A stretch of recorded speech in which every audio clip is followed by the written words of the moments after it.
Si Bluetooth, pangatlong baby na sana namin siya kung hindi ako nakunan sa first baby namin way back 2017.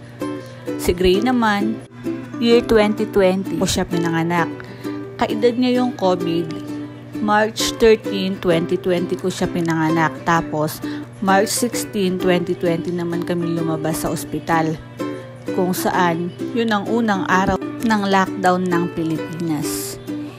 Hindi biro ang pagbubuntis, hindi lang dapat bulsa ang naka-ready, kundi dapat pati yung katawan naming mga babae, ready din. Masasabi kong sa unang pregnancy ko, hindi pa ako ready, kaya siguro nakunan din ako. Wala kasi akong ingat nun, saka hindi ko alam ang dapat gawin.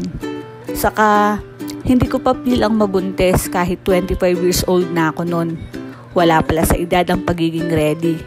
Kailangan mo talagang hintayin yung araw at oras mo hanggang sa maging handa ka na. Kaya totoo na kapag hindi ka pa ready sa pag-aasawa, pagpapamilya at pag-aanak, huwag muna. Kahit buong paligid mo tanong na ng tanong kung kailan ka mag-aasawa. Hayaan mo lang sila, huwag kang ma-pressure. As if naman may maiaambag sila pag nangailangan ka, lalo na sa pinansyal. Ikaw lang din ang magdadala ng hirap sa oras na yon. Kaya huwag mo silang pakinggan. Makinig ka sa sarili mo kung kaya mo na at kung handa ka na ba talaga. 6:30 ng umaga yan. Nung magkayayaan kami ng kumare kong Donya na pumunta sa bayan at mamili ng ulam. Sakay namin yung e-bike niya. Saka plano ko din na gumawa at mag-stock ng lumpiang Shanghai para pang ulam-ulam o kaya merienda. Bali, mas pinadali ko na nga pala ang trabaho ko sa paggawa ng lumpia dahil pati yung mga sangkap na gulay at saka bawang at sibuyas ipinagiling ko na din.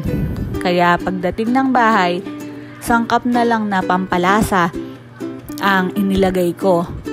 Bali sa kalahating kilo na gagawin ko, nilagyan ko siya ng pisong pamintang durog, isang sachet ng maliit na magic sarap, konting betchin, isang maliit na sachet ng oyster sauce, yung 30 grams, at tantiameter lang ng asin.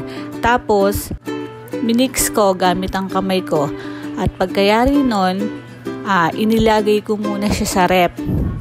Pagkatapos, ang sumunod ko namang ginawa ay yung paghihiwa-hiwalayin ko naman yung wrapper na gagamitin ko na sa pagbabalot sa lumpia. At pag okay na, sasamantalihin ko naman ang pagbabalot ng lumpia habang tulog si Blue.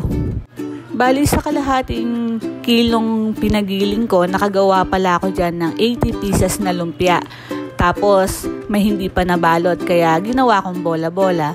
Isang meal na din namin yan. Lalagyan mo lang ng miswa sa patola, masarap na. Matagal ko na tong ginagawa. Actually, nagtinda din naman kami niyan dito sa bahay. Tapos yung iba umu-order sa akin online. Kaso hindi ko lang naipagpatuloy. Ang hirap kasi dahil dalawa na yung inaalagaan ko. Hindi kaya kapag wala akong tagapag-alaga. Ayun lang naman ang ma-share ko sa ngayon. Salamat ulit sa panonood. Bye for now.